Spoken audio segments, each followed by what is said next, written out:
What the hell?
Hello! Hello! Hi!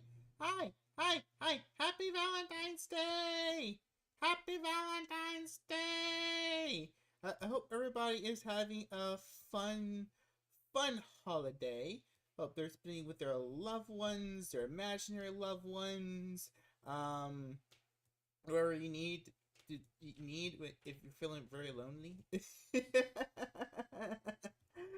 uh, everybody has a good day. Everybody's having a good day. Let me turn the BGM on real quick. You know, I can't hear it for reasons. I still don't exactly. I still don't know why I can't hear the BGM. It just won't let me hear it. I can't hear any audio going to the going through the OBS at all. I can't hear any audio going through OBS at all, unless it's the PlayStation 4, PlayStation 5. Like the audio comes through like the game capture, but it's not under game capture. It's just under desktop audio. I don't know. It's weird. Ever since I got the PS5 and plugged it in, it's like the whole OBS and capture card thing just changed. Like it changed automatically. It's weird. It's weird. Because I told you guys, I tried to plug in my PS4 the other day because I want to finish the Danganronpa games. And you know, I think I could just transfer the data to my 5. I just wanted to finish it on the 4 because the game, we're basically almost done with the game.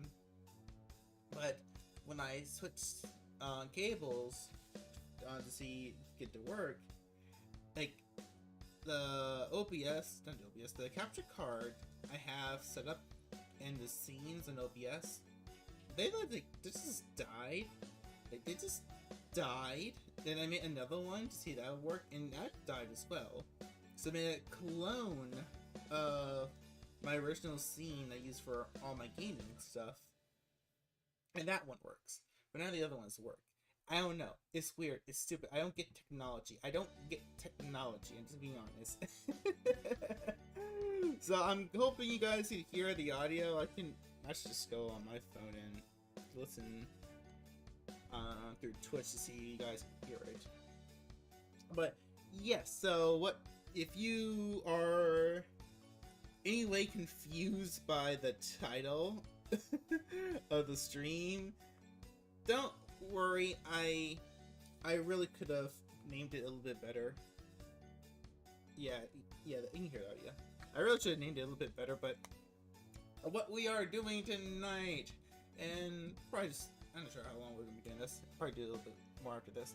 We are going to rank some of the greatest ladies of horror films. But not the final girls, the villains, the monsters, the witches, the demons, the vampires.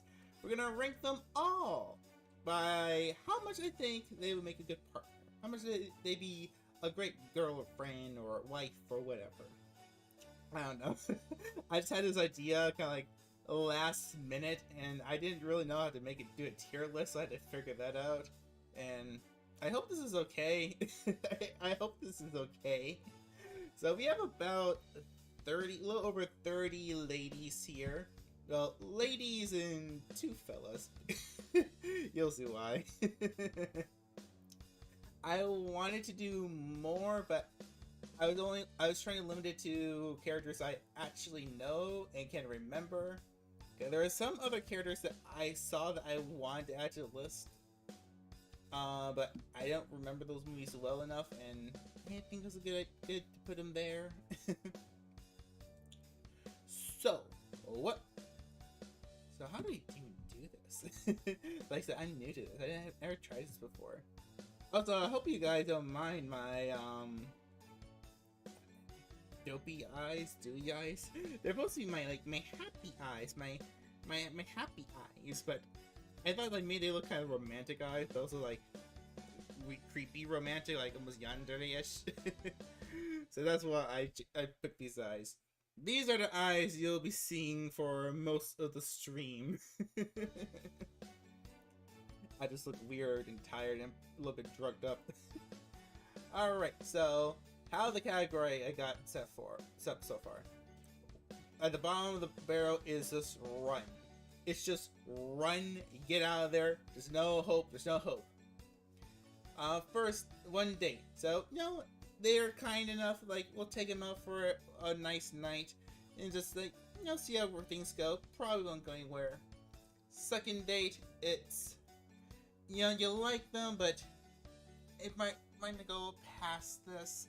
But, you know, let's, you know, give them another chance. We want to give them another chance. Then we go up to, we can fix her. We can fix her, chat. So she is a little bit too far gone, but, you know, maybe with our love and our devotion, we can help her become a better person. We can help her become stable. And then, waifu. That's pretty obvious. Waifu. Immediately put the ring on it. So, I'm not exactly sure how we should start this, because I didn't put these all like in a specific order. But I guess let's go down the line to the oldest character, or oldest film version of the character, here. So let's go with the Bride of Frankenstein, or sometimes called Eve in most versions. Now, where should the bride be ranked? Waifu? I don't really think she's waifu material. I mean, she's great, like, she's pretty, she has a great screaming voice, but she's, you don't really get much of her personality. She kind of turns on you, and she's a really kind of mean person at sometimes. But you know what? Let's put her at one date. We'll take her out for a nice first date, and you know, just be nicer. Just be nice to her. And then, all right, who should we do next? Oh, let's do one I know we're gonna run away from. There we go. The crazy bitch from The Mist. Yeah, the religious nutbag who turned everyone in the convenience store against each other. Started wanting to do human sacrifices. Yeah, no, we're running away from her. And we're gonna run so far away from her, we're gonna push her off the hill. Let's see. Okay, let's see. Oh, I forgot about her. We got Gloria from Dracula's Daughter. Now, it's been a while since I've seen Dracula's Daughter, but she was mostly a good person. She wasn't like Dracula. She didn't really like being a vampire. It was kind of forced upon her. And you know what? I think she was a good person. So we can fix her. We can fix her. We can do right by her. I can help her become stable, get her up on her feet. Now, who's one person we cannot get up on their feet? Who shall we pick next? Let's go with Mummy. Pamela Voorhees from the first Friday the 13th. Now, a part of me wants to put her in waifu because, well, you've seen the movie, right? She is a good mother. She is a good mother. I mean, she couldn't watch her son, so that's, you can't blame her for that. But her boy died, and she just couldn't cope. So she had to get revenge for her boy. She had to make sure the camp never opened. She poisoned the lake. She set fires. She killed at least 6, 7, 8, like at least 9 people. That she is a good mother. She is not stable at all though. She hears voices that probably aren't there. So and I want to take her out on a date. I have a feeling she'll just talk about her boy the entire time, which isn't a bad thing, but I think she's like really simple, one-track minded. So let's put her at run. Oh, I got another good category for run. Julia Cotton from Hellraiser 1 and 2. Now, well, Pamela has her, she has some good priorities to her because, she's a mom. She's trying to avenge her son. Julia has none of these priorities. Julia is straight up evil trash. She cheated on her husband with his brother. The day or two before the wedding, fantasized about him repeatedly, and offered up sacrifice multiple men just to have a good fuck. and then she comes back from the labyrinth to devour more flesh and blood. She's just not a good person. She has no redeeming qualities. And at least the religious nut. At least she thought she was doing good. So no, we're gonna put her number 1 a run. Do not approach her at all. Okay, who? Oh, we got these little trio witches, so we're gonna do them last though. I want to do them last. Talk about religious nutbags. Let's go with Margaret White, Carrie's mother. Now I was originally gonna put all of Margaret White's up here. You got this one from the original movie, then we got the 2013 remake and the 2002 movie. But they're all more or less the same character. They do slightly different things with them, but same character. Now, Margaret, she is a bit of a tragic case if you read the book, but Margaret in the movie is just... That girl is making up stuff to punish her daughter. Everything is a sin. Breathing is a sin. Making up stuff that's not even in the Bible. Trying to kill her own kid. Tried to kill her own kid the moment she popped out. So, yeah, I don't like that. I don't like that. And plus, me being a demon, her being super religious, I don't think we're going to get along at all. Like, at all. So let's pick... No, we just talked about demons, so let's bring up a demon that's from a pretty recent horror film. Vicky, or Victoria Hale. What's the Hale? Victoria from Terrifier 2 and 3. Now, technically, this isn't really Vicky. This is just the demon, the entity possessing her. Because before it possessed her, it took the form of the little pale girl. But I really do like this demon. I think we get along with each other.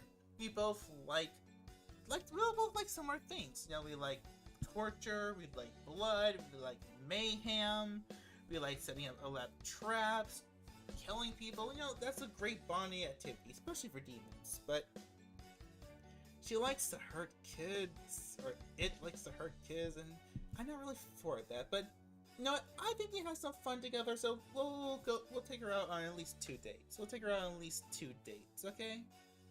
Okay, let's knock our water over. The stream's going by pretty fast. We'll probably do something else after this. I know I should add in more characters.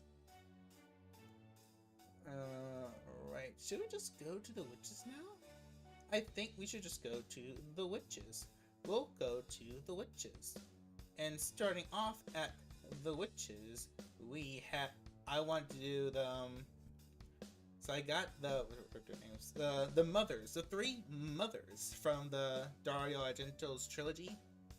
So we got Suspiria, Infernal, and what's the other one? Oh, Mother of Tears. So let's start off with the first one, Mother of Marcos, also known as the Mother of Sighs. And I like her ambition. I like her ambition. Like, she runs a whole dance academy. She likes to practice magic through dancing and that kind of stuff. You know, she's a really cool witch. In like the remake, the original movie, like, her powers are very vague. You can't really tell what she's doing, what isn't she doing, and what is done by her disciples and not by her.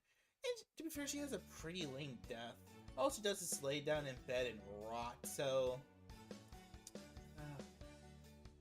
you know, we'll do one day. I'll come over to her dance studio. I'll cook us a nice dinner, and you know, we'll just have.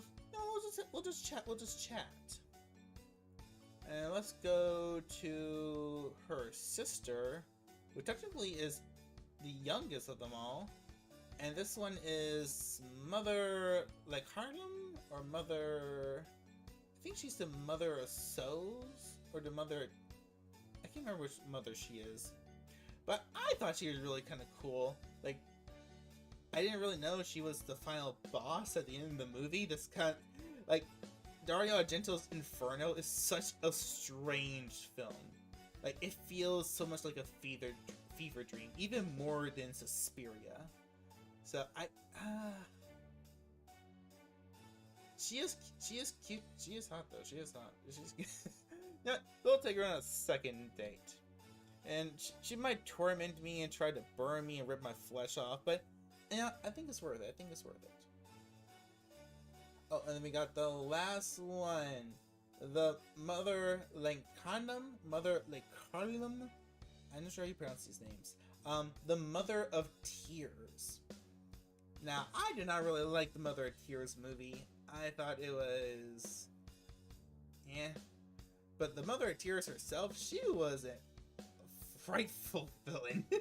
At least what she could do, like, basically compelling people to commit mass suicide with just a little bit of depression in their heart. It's like, she is a very powerful witch. And I gotta respect her game. I mean, she was able to almost do a whole apocalypse all by herself. I mean, the entity from possessing Vicky couldn't do that. Her little sister, her older, younger sister couldn't do that. Yeah, I gotta respect the game. Put her in a waifu. And who next should we go? Well, we got those three mothers. So let's go with another mother. We got Nancy Loomis from Scream 2. Or as I was posed so lovely, Billy's mother. This is Billy Loomis's mother. She was the main ghost face, or at least the orchestrating ghost face from Scream 2. And while she's a fun villain, she had a fun reveal, and the actress was hamming it up. You gotta watch Scream 2 one day on the channel, on the Twitch channel. We don't really get to know her that much. Like, she has a great reveal, but whenever we see her any other times in the film, her personality is so freaking different. We don't really get to know who or what she's really like, except for being cray-cray. So I'm tempted to put her next to Mrs. Voorhees, but I don't know. She is a reporter, and she was able to orchestrate the whole murder, like all those murders. So maybe give her a first date. No, I'll put her next to her inspiration. Now, who is next? Well, we're going with kind of like a mother theme right now. So let's pick up Tiffany Valentine from Child's Play, or Tiffany Lee Ray if you also want to go by her other name, or Jennifer Tilly, which is the actress's name and her alias in the actual lore. The Chucky lore is wild. Yeah, just so bad for the Chucky TV show. Then again, I've been mixed on the TV show since season 2. So I still enjoyed it though. But Tiffany, what do I think about Tiffany? Well, it really depends, because if we're talking about Tiffany from Bride, Curse, and it's Bride, Seed, and Curse. I love it. I love her character. She's so awesome. She's so creepy and crazy, but also smart, even a little bit more dangerous than Chucky is sometimes. But when you get to the character in the later half of the franchise, like the TV show version of her, she's so, I don't know, she feels like a completely different character. She feels dumb and ditzy. She doesn't feel as scary as she was in the first few movies. So we're just ranking her from all together. I really do want to say we can like her up. I wouldn't mind being married to Tiffany. Yeah, she's a good person, deep down. She cares about her kids. When she loves you completely and utterly. And she likes to voice act. She's a good gambler. She knows how to make money. She can take care of herself, and it's good for us, and take care of each other. Yeah, she does like to kill a little bit, so sometimes we'll have to plan a date night out where we just off a couple people. Like, oh, you're camping here tonight? Oh, well, coinkydink, we're gonna camp here too. Hey, honey, you wanna kill this family for the date? I think we can make it work. Alright, now who's next? Let's see. Let's go in order right now. So we got B from, I can't think of the name. Killer Queen, that's the name of the sequel. The Babysitter, from The Babysitter. B, Samara Weaving. Now, she was a pretty awesome character when I first watched this movie. Yeah, she was fun, she was cool. How old was she though? I can't even remember. Oh god, maybe I should put her on here.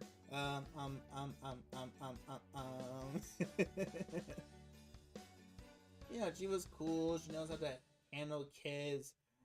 But I don't really like the friends she hangs around with. Like, they're kind of not good people. But, she's a fun person. She has a fun personality. There's never going to be a boring day without her. With her. So let's just put her in second date category.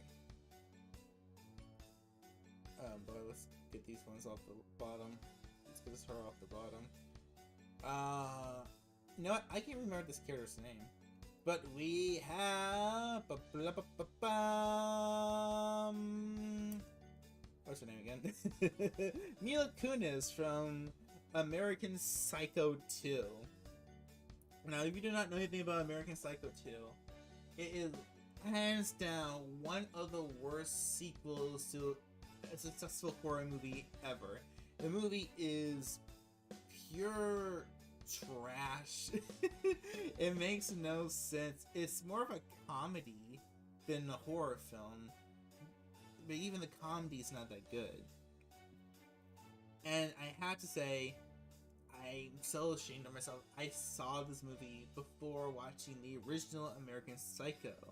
I didn't even know it was a sequel because each time I catched it on TV, the movie was like halfway done or like a few minutes in, so I never saw the title of it. And yes, this was back when I was a wee lad, and we couldn't tell what was on the TV when we turned it. We just had to sit down and watch and hope that it was good. Her character, you know, her character's kind of smart, but she's also very annoying. So, you know, we'll just entertain her for a first date. Just give her one date, then we'll dash out when she's in the bathroom. And oh, we got something right here though. We got our one and only robot killer on here, the TX from Terminator 3. Now this one has kind of a special place in my heart because it was this is the first Terminator film I ever saw in theaters. It came out when I was just a kid, just a little kid, and I thought the TX was such an awesome villain. I thought she was a cool mixture between the old school Terminator and the liquid metal Terminator. She had all these different adaptable weapons. Also didn't help that she was hot. And that was the thing. That was a sight for little young me. This robot peering out this tiny bubble, butt naked, just killing people. It was awesome. It was awesome.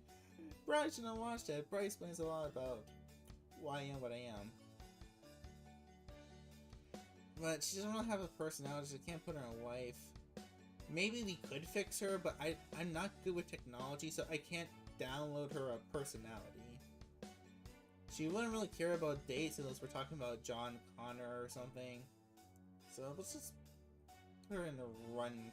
Let's put her in run for now. I think that's the safest for everybody. Alright.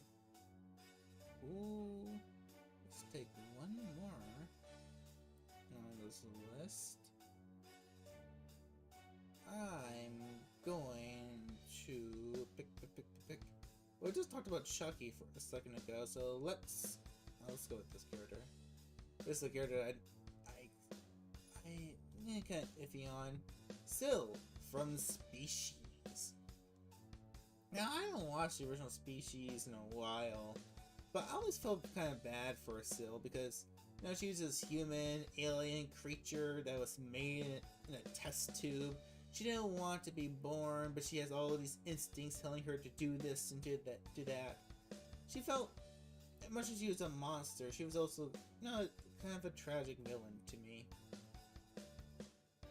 Also, almost all of the guys she killed would have been alive if they just weren't jerks. I think that's right. Was that right? I need to watch Species again. That's why it was really weird putting her on this list. But I think we can survive this. One, why? Because I'm a demon. I have perfect genetics. My genetics ascend past the physical into the metaphysical. So her offspring, or our offspring, will be very, very powerful indeed. Almost god level. And you know, she doesn't understand half the things she's doing, so we can guide her, we can teach her, we can show her not to destroy things that just simply bother her. So let's put her in, we can fix her. We can fix her, chat. Alright. I got rid of those witches before. I got 2 more witches on this, on here. Oh, excuse me. I got 2 more witches, so let's go with them, shall we? Let's go start with Fiona Good from Season 3 of American Horror Stories, Coven, which is probably the best season of American Horror Story. I saw the last 2 seasons, which is... Oh no! Was it 84? Not 84. The one where it's kind of all around about the AIDS epidemic. I don't think that was a bad season, but it was very... It didn't really have a direction, I want to say.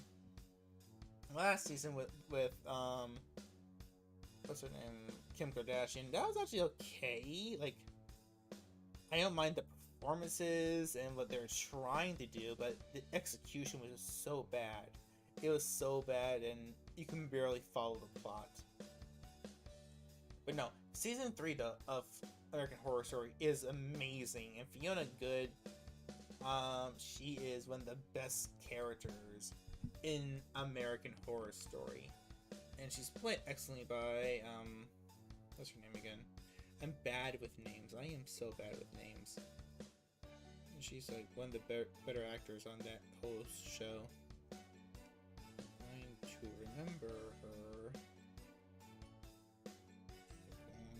remember her. Jessica Lange! That's right, Jessica Lange. She's a recurring actress in American Horror Story, or at least she was. And every character she played was just, oh, perfection. And Fiona Good is like one of her best characters. It's one of the best characters on American Horror Story. But is she lifeful? Is she lifeful? Well, she tried murdering her daughter. She tried turning a whole coven against each other. Resurrected this horrible racist so she can try to steal her immortality for selfish reasons. Potentially got kids to die so she wouldn't lose her power. Manipulated countless people. She's not life material. I don't think we can fix her. If we go on more than one date with her, she's just gonna berate us and probably curse us. One day would probably just be her hating on us. I'm tempted to put her into the run category, just to run away, just don't even bother, but it's just Lange. I think I can take the verbal assaults for at least 40 minutes. Alright, and let's go with the... Let me double check.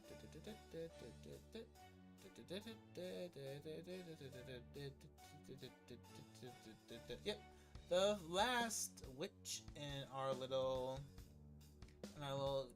thing. We have Kelly Edwards. Is it Edwards? Kelly, the Blair Witch herself.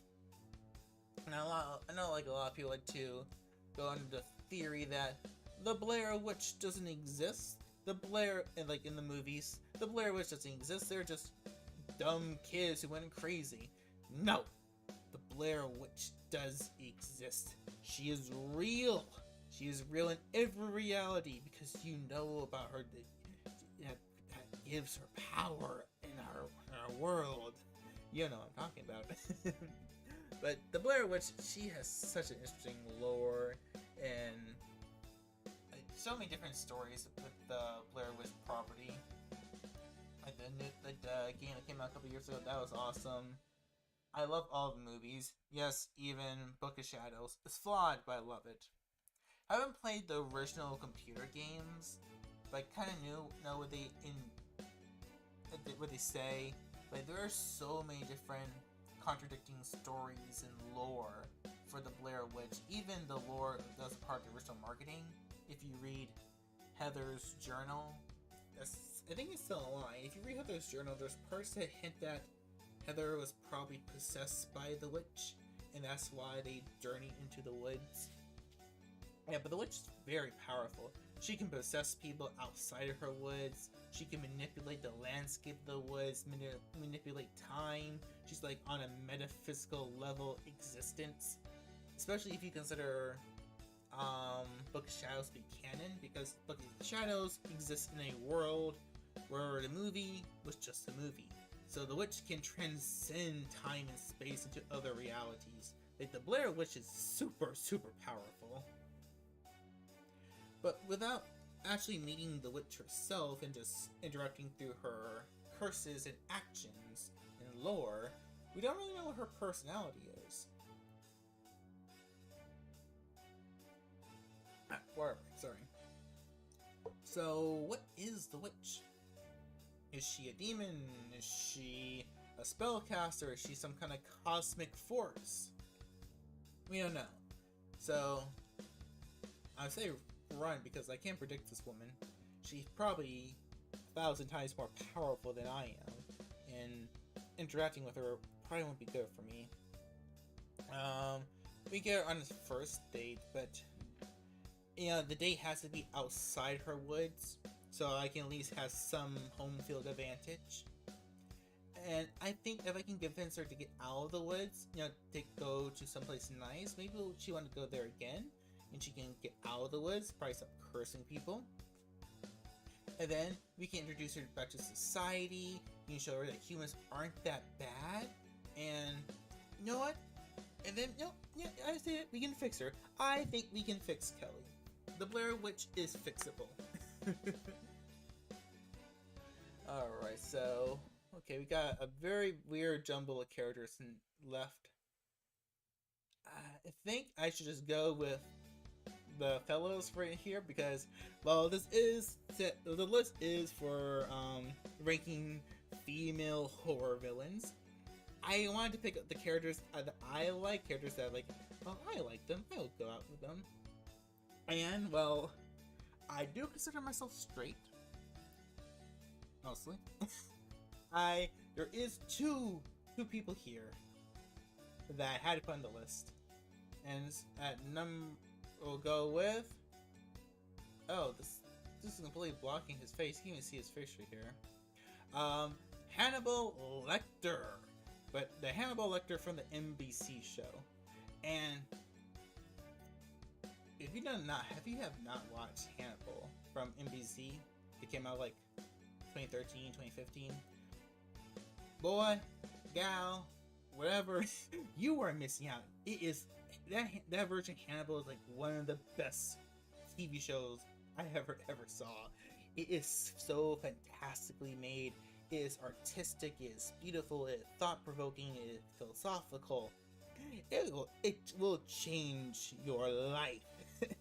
And I'm not really being hyperbole. I really do think it's a life-changing show. And I really do love Matt Mikkelsen's interpretation of Hannibal. And I don't know if it's closer to the novel than what Hopkins did, but Matt Mikkelsen's Hannibal Lecter is such a intriguing villain. He's one of the best villains in TV history. He is so smart. He is so conniving. He's like the devil. Like, he doesn't always hurting people, but he knows how to get people to hurt people. He knows how to put an idea into your head so well that by the end of the day, you could have sworn the thought was your own. And he's like the devil. He just knows how to get into people, how to push them.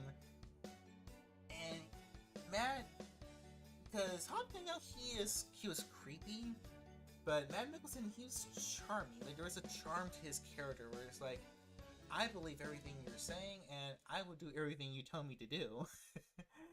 And, the food.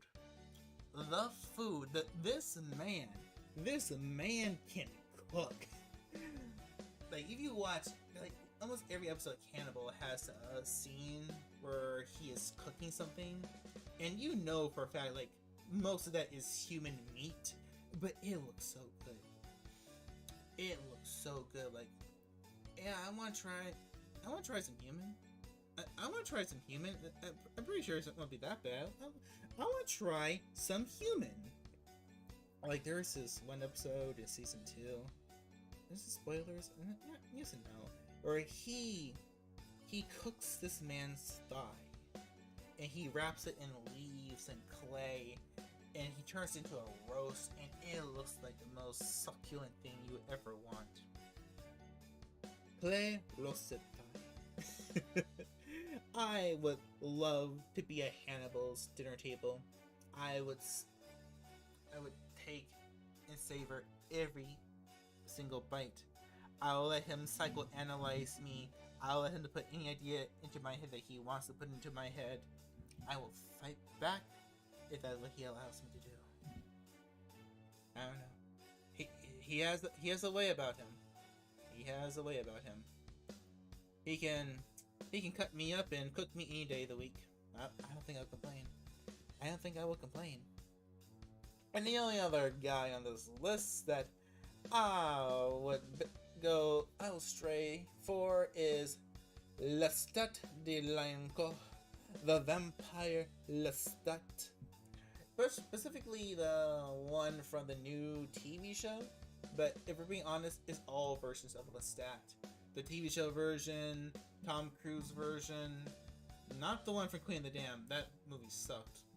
But especially the Lestat from the novels. The Lestat from the novels is like one of the best vampires of all time. And Lestat, he's so smart. He's not really smart. He's kind of a dumbass, but in a fun way. Like he's cool. He's charming. He can be sweet when he wants to be. He'll fly you up into the sky and show you the world. And he is thought-provoking. Like, he's not an intelligent character, but he is thought-provoking. He just likes to challenge the status quo. He's the vampire of the modern age. He is Gentleman Death. And he can rip my throat out and drink my blood any day of the week. The vampire Lestat and Hannibal Lecter are our only husbandos on this list. Alright, so let's get back to the ladies. Let me take a drink.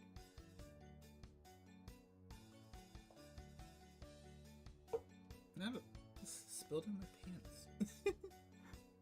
Oh, drop.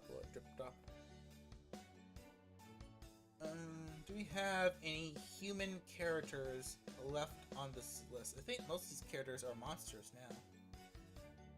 now. No, I'm counting 1, 2, 3, 4, 5, 6 human characters left. Since we went with 2 LGBT characters, last 2 characters, let's go with one more.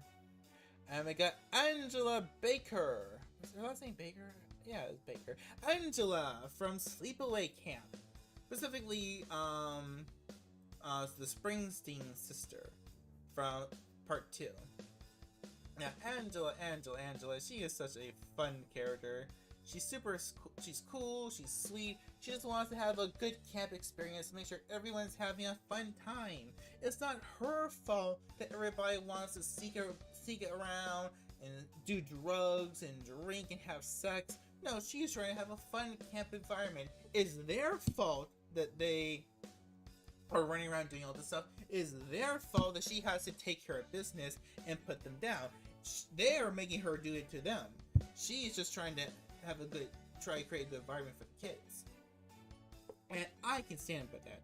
Trying to create a good environment for children, even if it means you have to bury a few bodies. That is good. That is good. So we're going to put Angela. I don't think we can fix her, because Angela's pretty good. Actually, no, Angela's groomed. She was groomed pretty badly. So I don't want to say we can fix her, but you know, maybe give her some stability. So we'll put her right there. Alright, 1 second.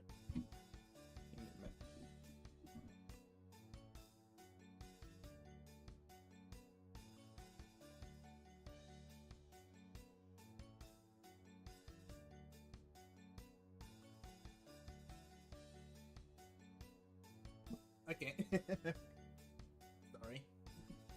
Yeah, but I love the Sleepaway Camp movies. They're a very fun. The first one's not really a fun movie.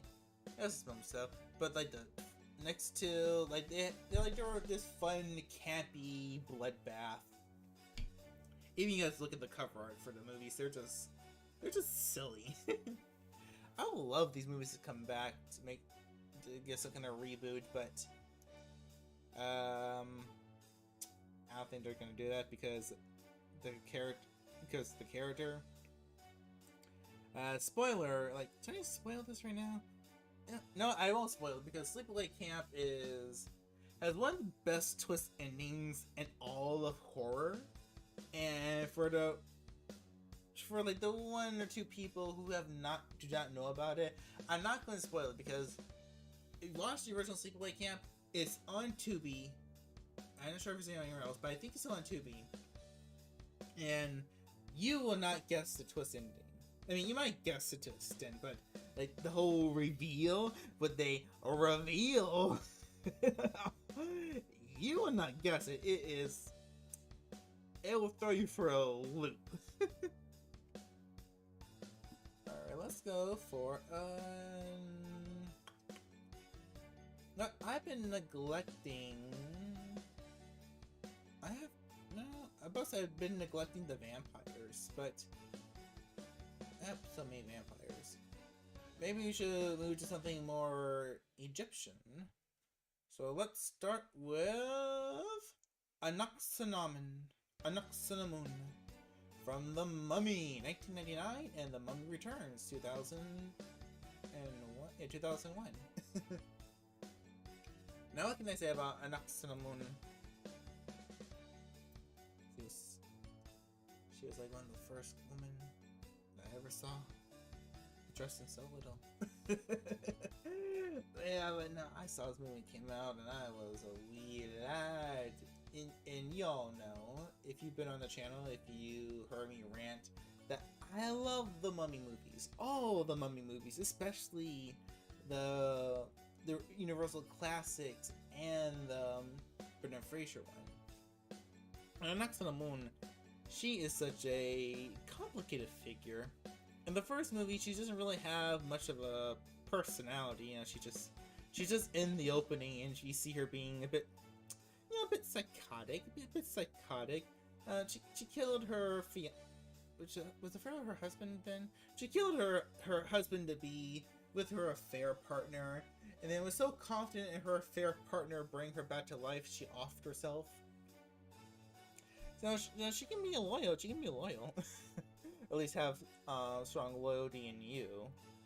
Then we get to the second movie where it's kind of weird because for the first chunk of that movie, it's not really even her. It's just like a somewhat half reincarnation or some great descendant. It's not really technically her. And that descendant, Melina, she has more personality than Anaxinamun. But when you get to see Anaxinamun, now she loves Imhotep. She wants to be with him for all eternity, rule the world by his side. But when it came to getting there and do the work after her babe loses all his godlike powers, she goes a little bit of a turns a little bit of a chicken. Because you watch the movie, when Imhotep's about to fight the Scorpion King, or at least so he intended to do. She gives him that kiss, telling him to wait, let them figure it out. And when he runs away, she's screaming, "No, no!" And then when Evie comes back to life, and she cuts her, and she's like, "Just this bitch, she cut me. She cut me? She can cut me? Okay, I don't want to do this anymore." But that final test, that final trial, when Rick and Imhotep are being dragged into the underworld by all those souls, and Evie risks her life to save her man, to save the father of her child, to save her partner. And Imhotep's like, "Oh, that's right." He's like, "Babe, help me! Save me, save me!" And she leaves him there. So, he has to do all the hard, heavy lifting, but whenever he asks you to do something for him, you're gonna run away? You're gonna run away? Nah, don't even bother. She's for the streets. Don't do it. She's a toxic lady. She's a toxic lady. And we got one more mummy up in here. And it is Princess Omnet from the last mummy movie we got.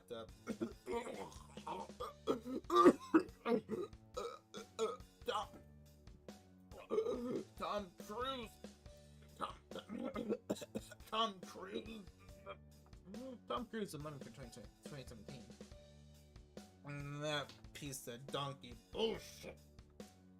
As much as I hate that movie, though, I do have to say Omnet is like the saving grace of that movie. I love her backstory. Well, parts of her backstory. I love her design. I love how creepy and ruthless she can be. I love her powers. You know, she was a bit overpowered. They didn't really just. She was and she wasn't. Like, I didn't really like the part that she could make zombies. But then again, to be fair, MTF could do that too. I don't know. There's something a little bit about it. Maybe it was the pacing of her showing her abilities. But I liked her. I thought she was a great villain. She was an awesome mummy. She just needed a much better film. And because I will love just to sit and talk with her, get to know about her ancient Egyptian history, learn about her old world, wondering how the heck she made a deal with Set. I want to spend a lot of time with her. So we'll at least take her on at least 2 dates. And should we keep going with the mummy theme? If we keep going with the mummy theme, or at least Egyptian theme, we can go with Akasha, the vamp from the Queen of the Dam. Akasha, the Great Mother. Akasha, the Queen of the Dam, the first vampire, the original vampire. And this character is kind of complicated. Because if you watch the movie, she's just like a bloodthirsty tyrant. She wants to kill everyone, even other vampires, just because they don't worship her. And the novel, which we're not technically talking about the novel, I mentioned the novel, but the novel, she is much more complicated character, but also much more of a simple character. She has like one of, I guess you could say she's a narcissist. She has one of those personalities where she has to make all these mental gymnastics. So she's always in the right, that she's always pure and perfect in front of everyone, even to herself. And it ends up, she plans to slaughter millions, like literally millions, just to sate her god complex. And while I love it, she is a great villain, and she does have her sweet moments. Well, she's a bit from Sandra's, so I'm not gonna feel safe in her presence. So, you know, just we'll take her out at least 1 date. You know, she needs to be around someone who treats her, you know, who won't sate her ego. Okay, so who's next? Let's go. I got 2 other. Should we keep going with the vampires? Maybe we should keep going with the vampires. So let's go with Santanico! Sandimango? Santanico del Mango. Santanico. What is her last name? I always forget. Go. Santanico Pandemonium. That is her name from Dusk Till Dawn. And played by the lovely, beautiful Sam Hamlick. Santa Monica Pandemonium is the vampire queen of the Titty Twister. She is kind of like the leader of the coven. And Sam Hamlick plays her character so sexy, so creepy. The only shame is that she doesn't really show much of her personality, because she's like only on screen for 5 minutes, probably not even that. So while she's awesome, she is cool. We don't get to know a lot about her. She's cool.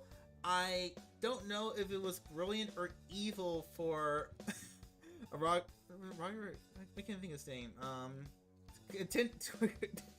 For Tarantino.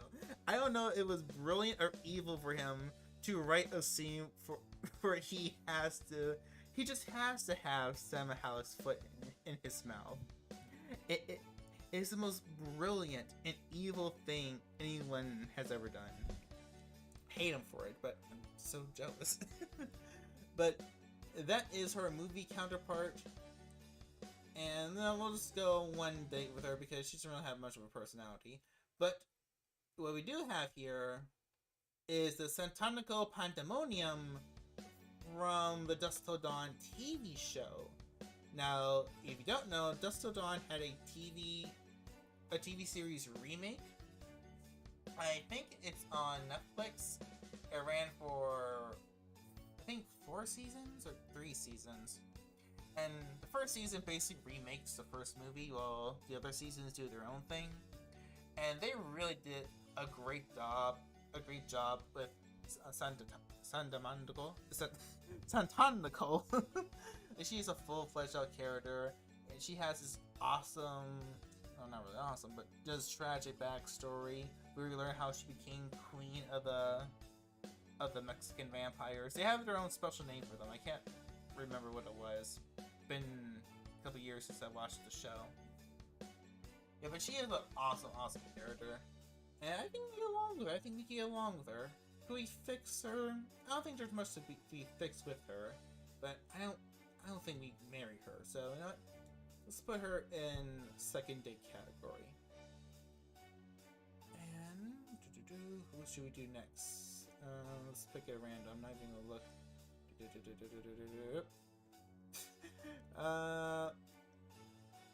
Here we go. And we got no, I forgot this character's name right now.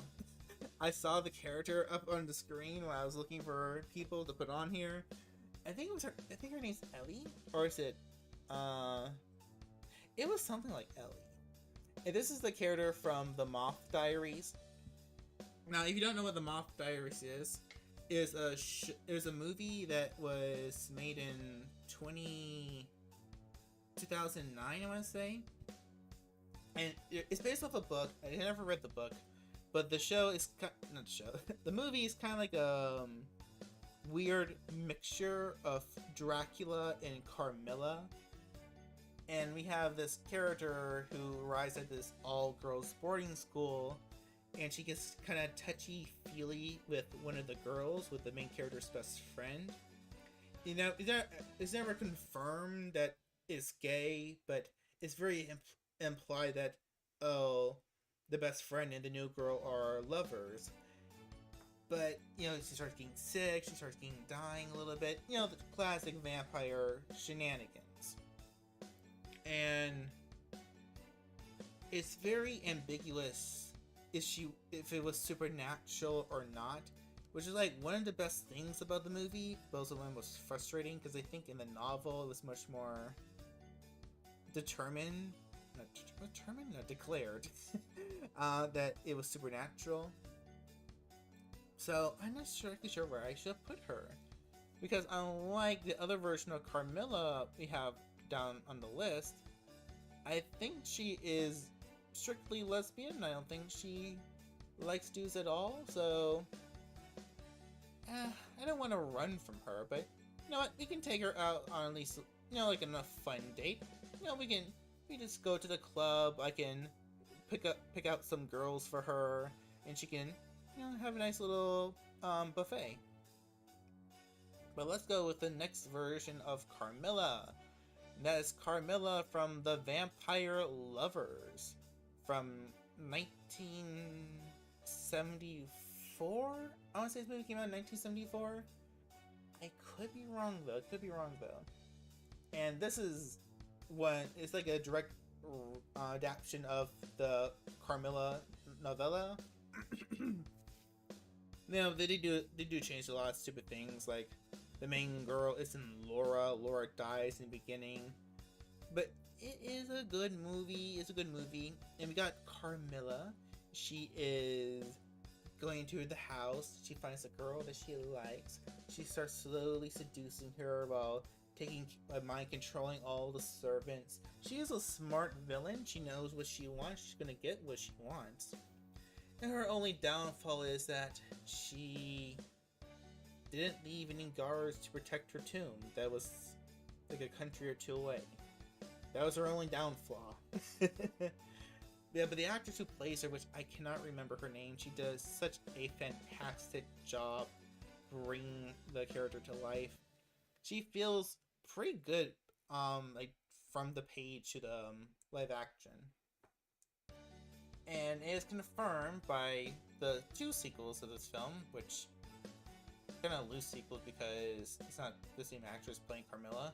She does like both girls and guys, so I do have a chance with her. So, and she has a fun, she's a fun personality. She likes to kill and drink people, so at least put her on. We'll take her off at least 2 dates. If it doesn't work out, I think we can still be friends. And let's take a break from the vampires.